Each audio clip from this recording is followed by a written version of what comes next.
أنت الذي ولدتك أمك باكيا والناس حولك يضحكون سرورا فاعمل لنفسك أن تكون إذا بكوا في يوم موتك ضاحكا وسرورا যেদিন তুমি এসেছিলে ববে কেঁদেছিলে তুমি হেসেছিল সবে এমন জীবন তুমি করিও গঠন মরিলে হাসিবে তুমি কাঁদিবে ভুবন এমন জীবন তুমি করুণা গঠন মরিলে কাঁদিবে তুমি হাসিবে ভুবন।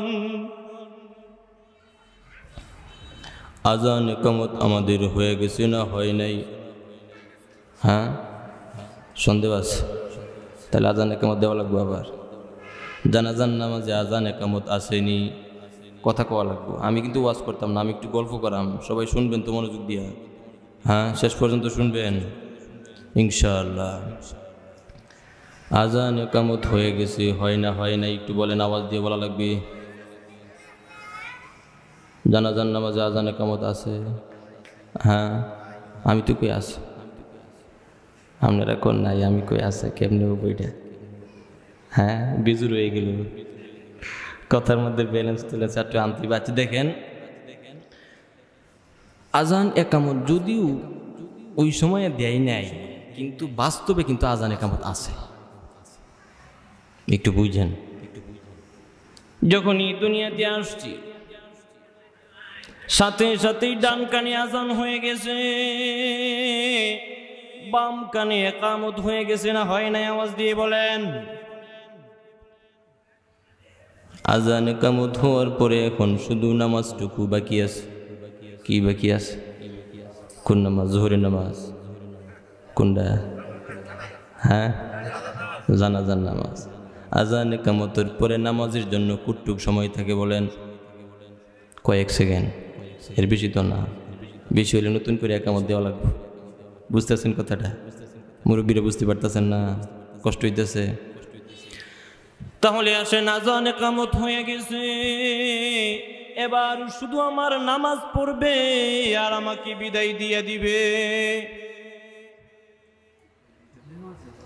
আমার হায়াত সীমিত, আমার রিজিক নির্ধারিত, আমার মৌত অবধারিত। এই তিনটা জিনিস যদি আমার মাথার মধ্যে থাকে, যদি আমার জেহেনের মধ্যে থাকে, যদি আমার নলেজের মধ্যে থাকে, আমার দ্বারা কবিরা গুনাহ হইতে পারে না, আমার দ্বারা সগীরা গুনাহ হইতে পারে না, আমার দ্বারা কারোর হক নষ্ট হইতে পারে না, আমার দ্বারা কারোর খিয়ানত হইতে পারে না, আমার দ্বারা অন্যর কোনো ক্ষতি হইতে পারে না। আওয়াজ দিয়ে বলেন ঠিক কি না? আজকে হোক কালকে হোক দুনিয়ার থেকে যাইতে হবে না, হবে না। ফেরাউন আসে না গেছে, নমরুদ আসে না গেছে, কারুন আসে না গেছে, যত বড় আদশাব ছিল, যত বড় কর্তৃত্বমালা ছিল, আসে না গেছে সব। হ্যাঁ, কোনোটার নাম ও নিশানা নাই, আছে বাকি? কোনো কিছু পর্যন্ত বাকি নাই। সুতরাং আপনাকে আমাকে যাওয়া লাগবে কিনা? আওয়াজ দিয়ে বলেন। যাওয়া লাগবেই লাগবে। তোমাকে জানাজার খাটিয়াই শুইতেই হবে। এই খাটিয়া তোমার ঘরে আসবেই আসবে, তুমি চাইলেও আসবে, না চাইলেও আসবে কিনা বলেন।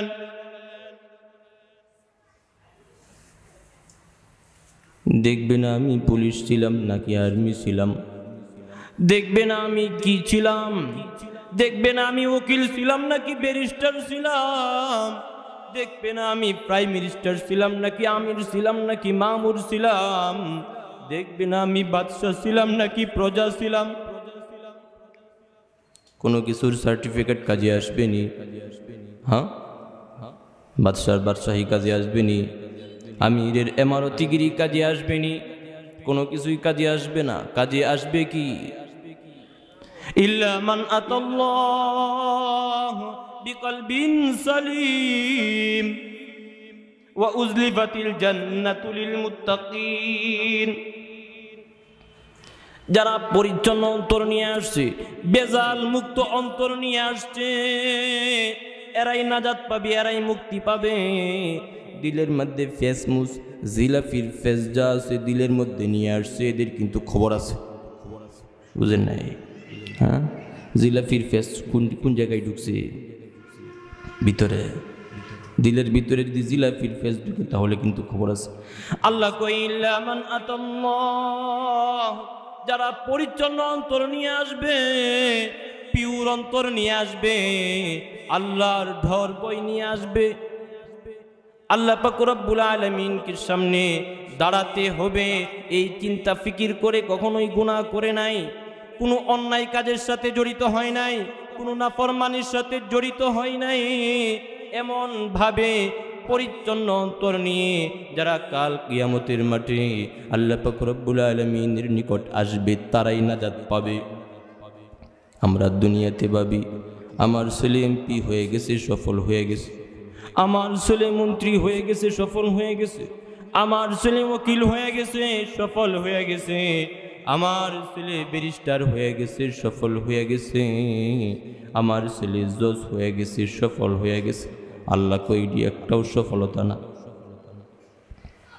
কুল্লু নাফসিন যায়িকাতুল মাউত, প্রত্যেক নফসই মৃত্যুর স্বাদ আস্বাদন করবেই করবে, সকলকেই মৃত্যুর স্বাদ আস্বাদন করতেই হবে। মাউত কাসিন কুল্লু নাফসিন শারিবু, কবরু বাইতিন কুল্লু নাসিন দাখিলু। মৌতের শরাব এমন এক শরাব, যেই শরাব সকলকেই পান করতে হবে। কবর এমন এক ঘর, যেই ঘরের মধ্যে সকলকেই শুইতে হবে। কেউ এরকম নাই কবরের বাইরে সে দুনিয়াতেই থেকে যাবে, এমনকি বাসেনি। 5,000 টাকা দিলে রাখবো, কলিজার বন্ধুরে যদি কই রাখবো, আমরা 10,000 টাকা দিলে রাখবো, 50,000 দিলে রাখবো, অসম্ভব। ইসমা শিতা ফাইন্নাকা মাইতুন ওয়া আহিব্বা মান শিতা ফাইন্নাকা মুফারিকুহু ওয়া আমাল মা শিতা ফাইন্নাকা মাজজিয়ুন বিহি। তুমি যেইভাবে ইচ্ছা সেইভাবে বসবাস করো, তবে মনে রাখতে হবে ফাইন্নাকা মাইতুন, তোমাকে দুনিয়া থেকে যেতে হবেই হবে। ওয়া আহিব্বা মান শিতা, তুমি যার সাথে ইচ্ছা তার সাথে মুহাব্বত লাগাও। ফাসিকের সাথে মুহাব্বত লাগাইতে পারো, ভালো মানুষের সাথে মুহাব্বত লাগাইতে পারো, তুমি ফুজ্জারের সাথে মুহাব্বত লাগাইতে পারো, আল্লাহর ওলির সাথে মুহাব্বত লাগাইতে পারো, তবে মনে রাখতে হবে ফাইন্নাকা মুফারিকুহু, তুমি যার সাথে ইচ্ছা তার সাথে বন্ধন লাগাও, তার সাথে মুহাব্বত লাগাও, কিন্তু সর্বশেষ বান্দা তোমাকে মনে রাখতে হবে ফাইন্নাকা মুফারিকুহু, তাদের সাথে তুমি চিরস্থায়ী না, তাদের সাথে থাকতে পারবে না, তুমি তাদেরকে ছেড়ে আসতেই হবে। ওয়া আমাল মা শিতা ফাইন্নাকা মাজজিয়ুন বিহি, তুমি যা ইচ্ছা তা আমল করো, গুনাহের কাজ করতে পারবা, ওপেন সুযোগ আছে। তুমি সিনেমা হলের মধ্যেও যাইতে পারবা, আবার শাস্ত্রের মধ্যে গিয়ে আড্ডা মারতে পারবা, আবার মসজিদের মধ্যে যাওয়ার জন্য তোমার জন্য দরজা সবসময় খোলা আছে, মাদ্রাসার জন্য তোমার জন্য দরজা খোলা আছে, তুমি খানকায় যাইবা দরজা খোলা আছে, যেই কোনো ইবাদত বন্দেগী করবা দরজা খোলা আছে, আবার গুনাহ করবা, চোখের জিনা করবা, হাতের জিনা করবা, পায়ের জিনা করবা, কানের জিনা করবা, এই সবগুলোর দরজাও খোলা আছে না নাই? আল্লাহ তাআলা ইচ্ছা দিয়ে রাখছে। হয়তো তুমি জান্নাতীও হইতে পারো, না হয় জাহান্নামীও হইতে পারো। হাদিসের মধ্যে আসছে কুল্লু নাফসিন যায়িকাতুল মাউত, কুরআনে কারীমের মধ্যে আল্লাহ পাক রব্বুল আলামিন একাধিকবার বলেছেন। মিসকাত শরীফের এক হাদিসের মধ্যে আসছে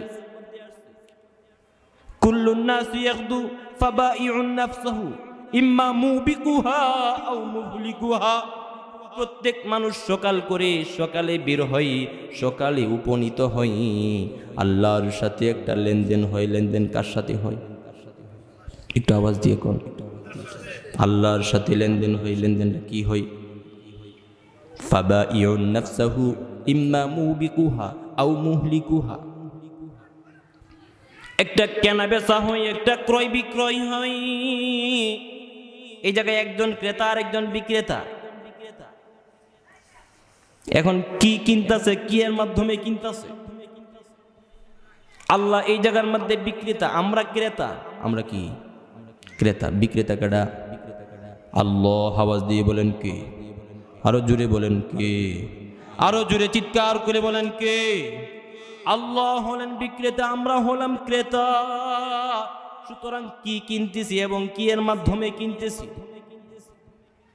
আমরা আমাদের নিজেদের নফসকে কিনতেছি। কি কিনতেছি বলেন? নিজেদের নফসকে কিনতেছি নেক আমলের বদলাই। কি এর বদলাই? নেক আমলের বদলাই। কিসের থেকে কিনতেছি? জাহান্নাম থেকে। কিসের থেকে? জাহান্নাম থেকে নিজেদেরকে বাঁচাইতেছি নেক আমলের মাধ্যমে। যদি আমি প্রতিনিয়ত নেক আমল দেই মালিককে, তাহলে মালিক আমাকে জাহান্নামীদের তালিকা থেকে হেফাজত করে নাজাত দিয়ে, মুক্তি দিয়ে আমাকে জান্নাতীদের তালিকাভুক্ত করবেন। সুবহানাল্লাহ। কুল্লুন নাসি ইয়াগদু ফাবাইউন নাফসাহু ইম্মা মুবিকুহা আও মুহলিকুহা।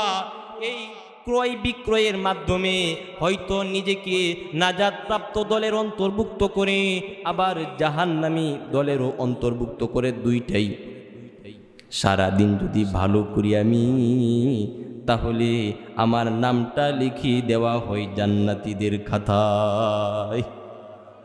সারাদিন যদি আমি এদিক সেদিক করি, মিথ্যা বলি, আড্ডাখানায় জুয়া খেলাই, এগুলোর সাথে আমি জড়িত থাকি, তাহলে কদম কদম করে আমি জাহান্নামীদের তালিকাভুক্ত হয়ে যাব। তাদের খাতার মধ্যে আমার নামও উঠে যাবে। ইম্মা মুবিকুহা আও মুহলিকুহা। হয়তো বান্দা তার নিজেকে হেফাজত করে, বান্দা নিজেকে বাঁচায়, নয়তো বান্দা নিজেকে ধ্বংস করে ধ্বংসের দিকে ঠেলে দেয়। সুতরাং সামনে রমজান মাস আসতেছি। কোন মাস? রমজান মাস। আল্লাহ পাক রব্বুল আলামিনকে একেবারে নিকট থেকে পাওয়ার মাস। আল্লাহর হাবিব সাল্লাল্লাহু আলাইহি ওয়াসাল্লাম ইরশাদ করেন, শাবানু শাহরি রমাদানু শাহরুল্লাহ। আওয়াজ দিয়ে বলেন আল্লাহু আকবার। শাবানু শাহরি, শাবান মাস হলো আমার মাস। কে বলতেছেন এটা? রাসূল সাল্লাল্লাহু আলাইহি ওয়াসাল্লাম বলতেছেন, শাবান মাস কার মাস? আমার মাস। কার মাস? তার মানে পয়গম্বরের মাস হলো শাবান মাস। রমাদানু শাহরুল্লাহ। রমাদান হলো আল্লাহর মাস। কার মাস? আওয়াজ দিয়ে বলেন। আরো জোরে আওয়াজ দিয়ে বলেন, কার মাস? আল্লাহর মাস। শাবান মাস হলো পয়গম্বরের মাস, আর রমজান হলো আল্লাহর মাস। আওয়াজ দিয়ে বলেন, কার মাস? আল্লাহর নামটা আস্তে কইবেন। হ্যাঁ, একটু জোরে কোন, কার মাস? আমাদেরকে কি দেখতেছেন? আপনারা বুঝতেছি না।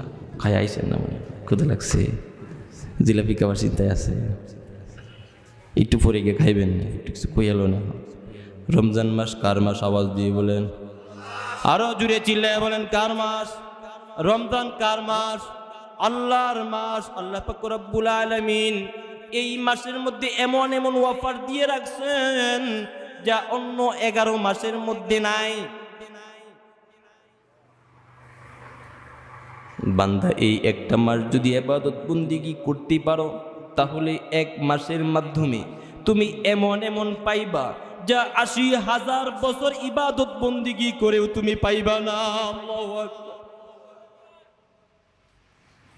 রমজান মাস পাইতেছি।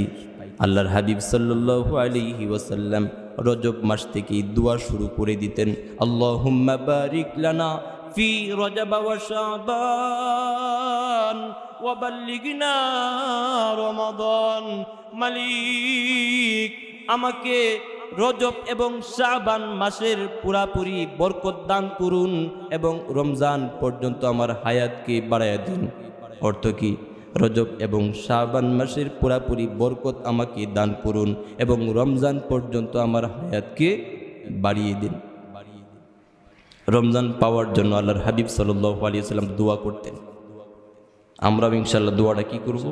প্রতিনিয়তই করব তো ইনশাআল্লাহ।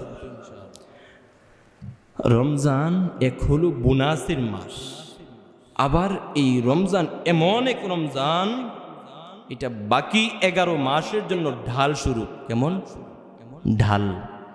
এই রমজান মাস যদি কোনো বান্দা ভালো করে কাটাইতে পারে, তাহলে বাকি 11 মাস চলার জন্য তার একটা হাতিয়ার হয়ে যাবে। আসিয়ামু জুন্নাতুন, পয়গম্বর হাদিস শরীফের মধ্যে ইরশাদ করেন, আসিয়ামু জুন্নাতুন, রোজা হলো ঢাল স্বরূপ। কি স্বরূপ? ঢাল। ঢাল দিয়ে কি করে? সৈনিকরা বুলেট ফিরাই, তীর আসলে ফিরাই, লাঠির বাড়ি আসলে ফিরাই, কোনো আঘাত আসলে আত্মরক্ষা করে।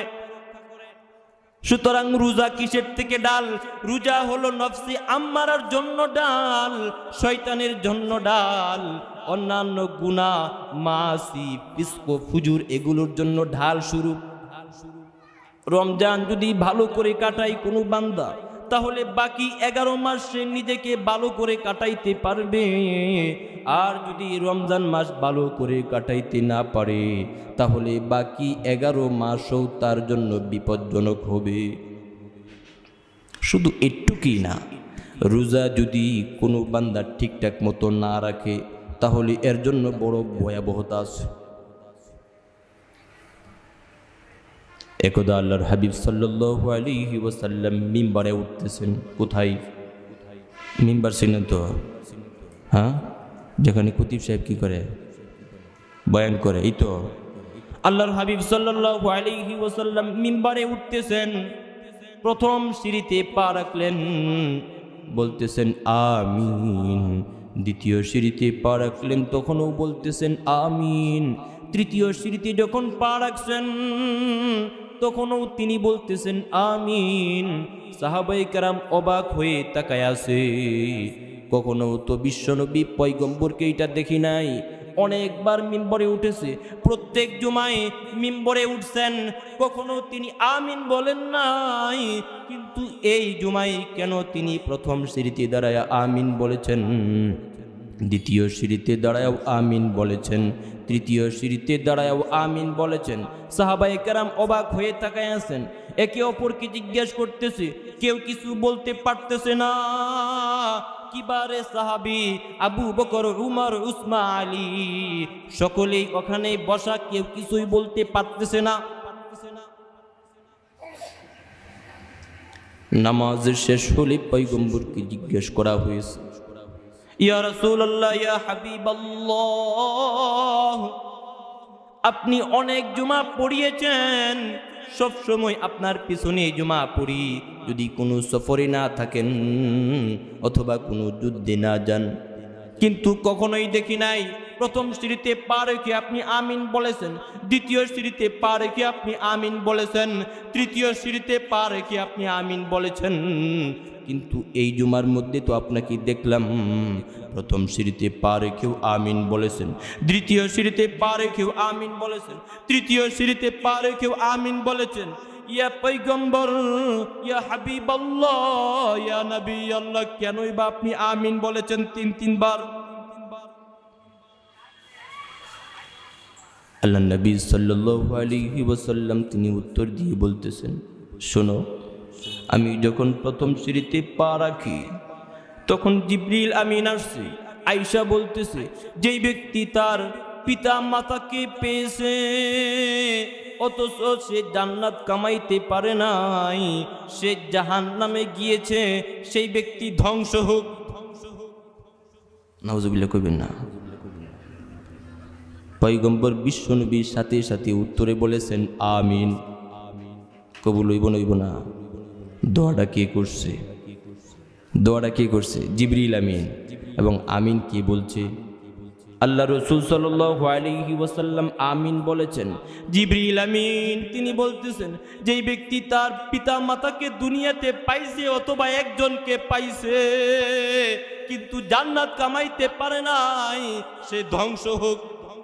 আর পয়গম্বর নিজে বলতেছেন আমিন। কবুল হওয়ার ব্যাপারে সন্দেহ আছে? হ্যাঁ, আল্লাহ পাক রব্বুল আলামিন কোরআনে কারীমে বলতেছেন, ইম্মা ইয়াবলুগান্না আহাদুহুমা আও কিলাহুমা ফালা তাকুল লাহুমা উফফি ওয়ালা তানহারহুমা ওয়া কুল লাহুমা কাওলান কারীমা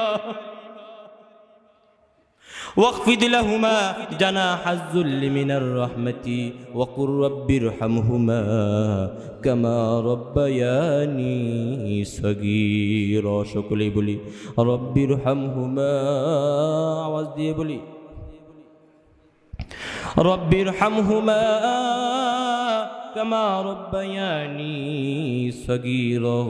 পৃথিবীর অন্য কোনো বান্দার ব্যাপারে আল্লাহ পাক রব্বুল আলামিন দোয়া শিখাই নাই, ভাইয়ের ব্যাপারে দোয়া শিখাই নাই, বোনের ব্যাপারে দোয়া শিখাই নাই, স্ত্রীর ব্যাপারে দোয়া শিখাই নাই, শ্বশুরের ক্ষেত্রে দোয়া শিখাই নাই, শাশুড়ির ক্ষেত্রে দোয়া শিখাই নাই।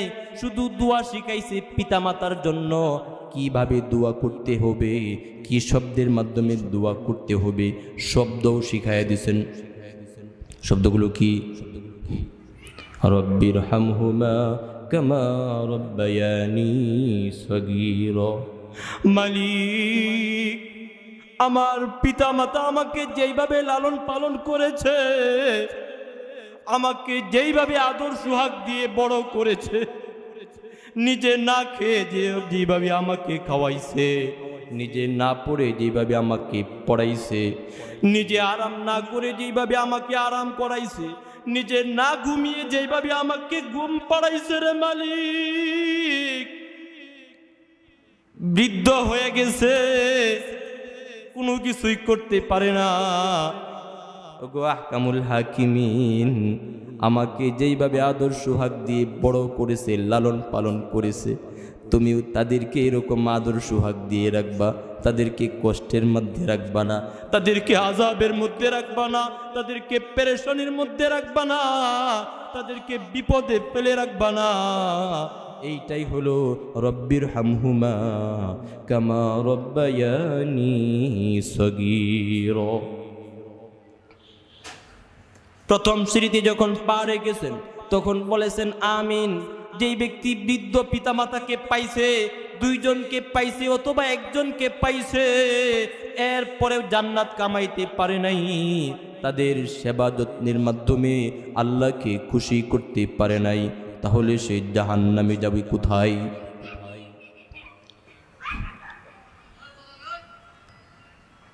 কঠিন হুঁশিয়ার আসছে। আল্লাহর হাবিব সাল্লাল্লাহু আলাইহি ওয়াসাল্লাম হাদিসের মধ্যে ইরশাদ করেন, রিদার রব্বি ফি রিদাল ওয়ালিদাইন ওয়া সাখাতুর রব্বি ফি সাখাতিল ওয়ালিদাইন। আল্লাহর সন্তুষ্টি পিতার সন্তুষ্টিতে, আল্লাহর অসন্তুষ্টি পিতার অসন্তুষ্টিতে নিহিত, আল্লাহর সন্তুষ্টি মাতার সন্তুষ্টিতে, আল্লাহর অসন্তুষ্টি মাতার অসন্তুষ্টিতে নিহিত। সুতরাং আমার আব্বু আম্মু আমার প্রতি না খুশ, স্বয়ং কে না খুশ হয়ে যাবে বলেন? আমার আব্বু আম্মু আমার প্রতি খুশি, কে খুশি হয়ে যাবে? আওয়াজ দিয়ে বলেন। ওয়ালা তাউকান্না ওয়ালিদাইক, পিতা মাতার কখনো না ফরমান হয়েও না। যদিও তোমার পিতা মাতা তোমাকে নির্দেশ দেয় তোমার বিবি থেকে আলাদা হয়ে যাওয়ার জন্য, তোমার সন্তান থেকে আলাদা হয়ে যাওয়ার জন্য, দুনিয়া থেকে আলাদা হয়ে যাওয়ার জন্য যদি পিতামাতা তোমাকে বলে, তারপরেও কোশ্চিন কালেও তুমি তোমার পিতামাতার সাথে অবাধ্যতা করতে পারবা না। সরাসরি হাদিস, স্পষ্ট হাদিস, সহিহ হাদিস। 2 নম্বর সিঁড়িতে যখন পা রাখলেন তখনই আল্লাহর হাবিব সাল্লাল্লাহু আলাইহি ওয়াসাল্লাম বলছেন, যেই ব্যক্তি আমার নাম শুনলো অথচ দুরূদ পড়লো না, এই কথা জিবরিল আমিন বলতেছেন। আল্লাহর হাবিব সাল্লাল্লাহু আলাইহি ওয়াসাল্লাম তখন আমিন বলছেন। অর্থ হলো, যেই ব্যক্তি তার নিকট আপনার নাম প্রকাশ করা হলো, আপনার নাম উচ্চারণ করা হলো, আপনার নাম বলা হলো, অথচ সে আপনার উপর দুরূদ পড়ে নাই, তাহলে সে ধ্বংস হোক। সাথে সাথে পয়গম্বর বলছেন আমিন। এই জন্য আল্লাহর হাবিব সাল্লাল্লাহু আলাইহি ওয়াসাল্লামের নাম শোনা মাত্র প্রথমবার দুরূদ শরীফ পড়া ওয়াজিব। কি বলেন? ওয়াজিব। সকলেই বলেন সাল্লাল্লাহু আলাইহি ওয়াসাল্লাম। একটু আওয়াজ দিয়ে বলেন সাল্লাল্লাহু আলাইহি ওয়াসাল্লাম। আবারও বলেন সাল্লাল্লাহু আলাইহি ওয়াসাল্লাম। আল্লাহ রসুল সাল্লাল্লাহু আলাইহি ওয়াসাল্লাম এক হাদিসের মধ্যে কয়, এই তোমরা কি বকিল চিনো? বকিল বুঝেন? কিট্টা কিট্টা বুঝেন না? হ্যাঁ, কিট্টার বাচ্চা কিট্টা কই না? কিট্টা কারে কয়? বকিল তো কিট্টা কয় না, কি যে টিয়া পয়সা দেয় না। এটা কিছু কিছু কিপটা আছে, এটি হলো মানে মসজিদ মাদ্রাসা আইলে কিপটা হয়ে যায়। এমনি দেখবেন যে এসির মধ্যে ঘুমাই, বুঝেন নাই? মসজিদের জন্য গেছেন, ফার্স্টিহা নাই ভাই, খাইতারি না, সুইতারি না, পরিবার চলে না, কি মানে নাই আর কি, মানে সাল চামড়া বলতে কোনো কিছু বুঝে না। এটা এমনি যাইবেন অন্য কিছুর চান্দার লেগিয়া, রাত নাইট ডে ক্লাব টাবের লেগে যাইবেন, ফুটবলের টুর্নামেন্টে লেগে যাইবেন, আর সব বনে সেখানে কত লাগবে কয়, যা লাগবে তাই দিব, তারপরে আমার নামটা বড় করে দিবি, সামনে সাইনবোর্ডটা আমার নামে রাখবি, যথেষ্ট। বুঝতেছেন কথা? আছে না নাই? সমাজে কম না বেশি এরকম? আল্লাহ তাআলা আমাদেরকে হেদায়েত দান করুক, বলি আমিন। আল্লাহর হাবিব সাল্লাল্লাহু আলাইহি ওয়াসাল্লাম বলতেছেন, তোমরা কিটটা ওই ব্যক্তিকে ভাইবো না যেই ব্যক্তি ধন সম্পদ কম দেয়, তোমরা কিটটা ওইটাকে ভাইবো না যেই ব্যক্তি ফিসলামি করে, বরং সবচেয়ে কঠিন এবং বাস্তব সত্য কিপটা হলো যেই ব্যক্তির নিকট আমার নাম পড়া হয়েছে, আমার নাম জিকির করা হয়েছে, অথচ সে আমার উপর দুরূদ পড়ে নাই, সেই হলো প্রকৃত অর্থে বখিল। পয়গম্বর আরো এক হাদিসের মধ্যে বলেন, ইন্না লিল্লাহি মালাইকা, আল্লাহ পাক রব্বুল আলামিন দলে দলে ফেরেশতা নিয়োগ করে রেখেছেন, আমার উপর যারা দুরূদ শরীফ পাঠ করবে তাদের দুরূদ শরীফগুলো আমার কাছে পৌঁছাবার জন্য। বুঝতেছেন কথা? এই জন্য 2 নম্বর সিঁড়িতে যখন পা রাখলেন, সাথে সাথে বলছেন আমিন। এর অর্থ হলো যারা আমার নাম শুনেছে অথচ আমার উপর দুরূদ পড়ে নাই, তারাও ধ্বংস হোক। সুতরাং যখনই হাবিবের নাম শুনবো, পয়গম্বরের নাম শুনবো, প্রথমবার অবশ্যই অবশ্যই আমরা কি করব? দুরূদ পাঠ করব। কি পাঠ করব? দুরূদ পাঠ করব, যেই কোনো সহজ, সাল্লাল্লাহু আলাইহি ওয়াসাল্লাম, সাল্লাল্লাহু আলান নবিয়িল উম্মি। 3 নাম্বার সিঁড়িতে যখন পা রেখেছেন, তখন জিবরিল আমিন বলতেছে, যেই বান্দা রমজান মাস পাইছে অথচ তার গুনাহ মাফ করাইতে পারে নাই, সেও ধ্বংস হোক। পয়গম্বর সাথে সাথে বলতেছেন আমিন। রমজান পেয়েও যেই ব্যক্তি গুনাহ মাফ করাইতে পারে নাই, আল্লাহ পাক রব্বুল আলামিনের সন্তুষ্টি কামাইতে পারে নাই, সেই ব্যক্তি ধ্বংস হোক। কে বলতেছে আমিন? আওয়াজ দিয়ে বলেন আমিন। কে বলছে? রাসূল সাল্লাল্লাহু আলাইহি ওয়াসাল্লাম। সুতরাং কবুলিয়তের ব্যাপারে কোনো সন্দেহ আছে? হ্যাঁ। সুতরাং রমজান মাস পেয়ে যদি আমরা গুনাহ মাফ করাইতে না পারি, তাহলে নিশ্চিত জাহান্নামী। ফামান জাওয়াজাল 40 ফালাম ইয়াগলিব খায়রুহু শাররাহু ফালইয়াতাবাওয়া মাকআদাহু মিনান নার। যেই বান্দা 40 বছর পার করে ফেলছে অথচ তার নেক আমল তার গুনাহের চেয়ে বেশি হয় নাই, সে যেন তার ঠিকানাকে জাহান্নাম বানায় নেয়। নাউজুবিল্লাহ কইবেন না। আমাদের অনেকেরই বয়স হয়ে গেছে 50-এর উপরে, কিন্তু একটু হিসাব নিকাশ মিলায় দেখি আমার নেক আমল কি পরিমাণ আছে আর আমার গুনাহের খাতা কি পরিমাণ আছে। রমজান মাসে যদি ইবাদত বন্দেগী না করে গুনাহ করে, তাহলে রমজান তাকে বদদুয়াও দেয়।